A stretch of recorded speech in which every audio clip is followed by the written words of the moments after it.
Hello, and welcome to Lesson 2 of Writing to Reclaim Your Sacred Self, Part 2. And I am coming to you this week from Minneapolis, Minnesota.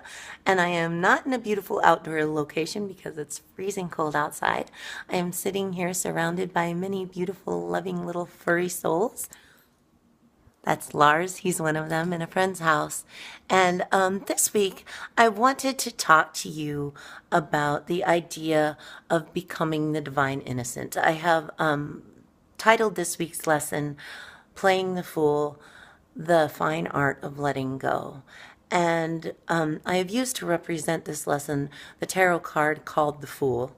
And this lesson is not about tarot. I just love the image on that picture because that card has a picture of a character called the Divine Innocent.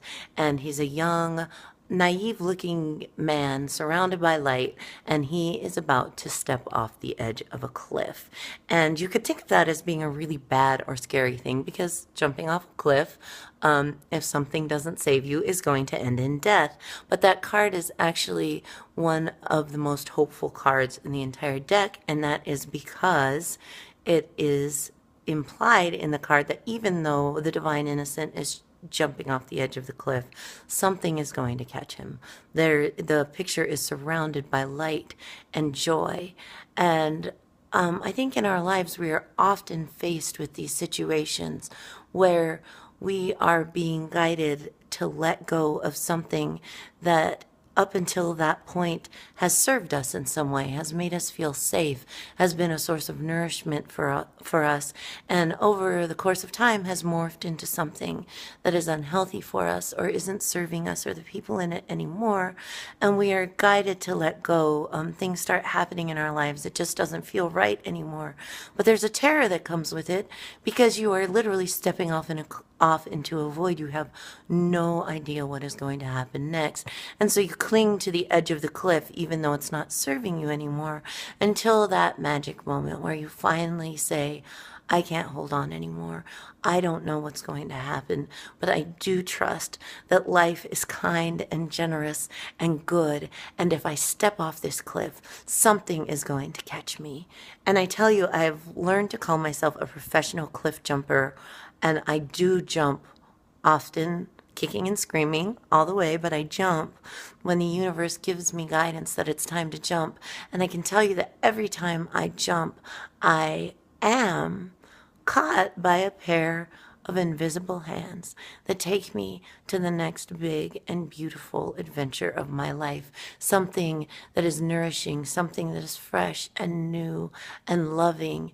And I want to impart that message to you that if you are facing something in your life right now, some sort of letting go that is terrifying, there is something bigger than us that is guiding us and that is going to catch us when we fall. And I want to encourage you to let go and find out what miracle is waiting for you over the lip of that cliff. The first thing that I'm going to show you in this lesson is kind of cheesy, but it's a scene that's always spoken to me. It's a scene from the movie, I think it's Indiana Jones and the Raiders of the Lost Ark. It's one of the Indiana Jones movies.